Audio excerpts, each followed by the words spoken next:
advantages of the ultrasound? Well, the advantages of doing an intraoperative ultrasound is that you don't have a needle. The patient don't have the discomfort of having a needle. You can visualize inside the margins with the ultrasound. And from all the studies that I'm going to show you, you can achieve negative margins in a high-rate population. Okay? So this is what we really see in the screening programs, patients who had tumors that are less than 1 centimeters and they are not palpable. So what we do is that we just take the ultrasound to the OR and we locate, as you can see here, with the ultrasound where the tumor is in 2 different longitudinal and transversal. We do the incision over the tumor, we take out the tumor, and we see that we have taken out the tumor, so we don't need to send the specimen to radiology to make sure that the tumor is out.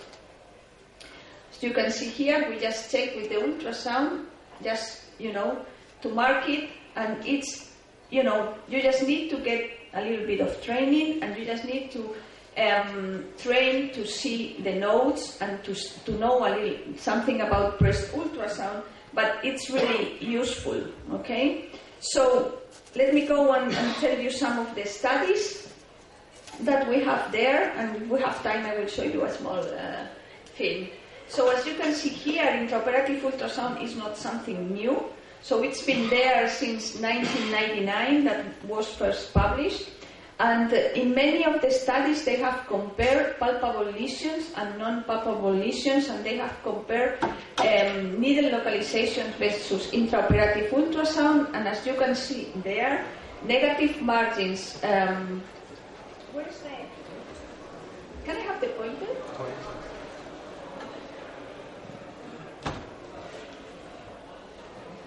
Oh, I'm sorry.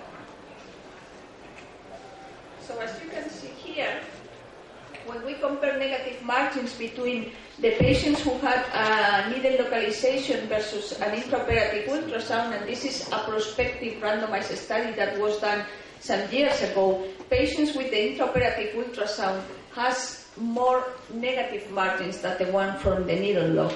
So as you can see, there are so many studies here, same thing with this other randomized study. Patients who had an intraoperative ultrasound get more negative margins. And as you can see here, other studies that this one compares non-palpable to palpable lesions, and also with the intraoperative ultrasound they get more negative margins. So it seems that in general, most of the studies that compare both techniques, even though there are only a couple of them randomized, negative margins are achieved in more percentage of times with the intraoperative ultrasound. So this is a study that I like, where they had 45 patients. They have 31% of re-excision rate, that it seems to be a little high. But they found that when they used the ultrasound and when they did the intraoperative ultrasound and saw that the margins by ultrasound were more than 5 millimeters, and it corresponds to more than 2 millimeters in pathology. So it seems that when you take out the specimen and you try to find out how is margin width, if you have more than 5 millimeter margins, then you are sure that, most of the times you will get negative margins by pathology. And we also use the intraoperative ultrasound for patients with microcalcifications, because this is a patient who had a ductal carcinoma in situ that was excised by stereotactic biopsy, as you can see here.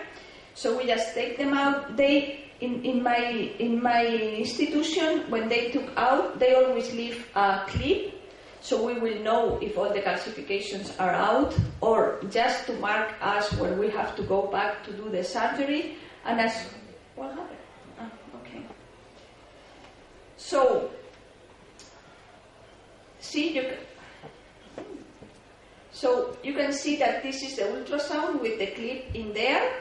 This is the clip, and this is the hematoma that the patient had. This patient had a hematoma, so maybe we don't need the clip in this case, and we can just do the surgery with the hematoma. And the good thing about this is that we did a mammogram, and we see the clip, we see the hematoma, but we see that there was still some residual microcalcifications.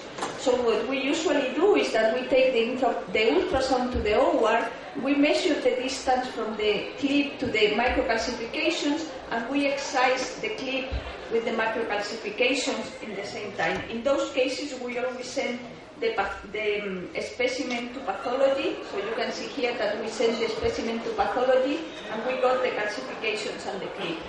So we are using this intraoperative ultrasound for almost all the patients where the lesions can be seen under ultrasound. And as I was telling you, there is also a study that compared costs between intraoperative ultrasound and needle localization, and intraoperative ultrasound is cheaper than using a needle localization. Even more in this case, also they found that intraoperative ultrasound negative margins were better than with the needle localization. But we are still missing some of the randomized trials, and this is one that I want to show you, because they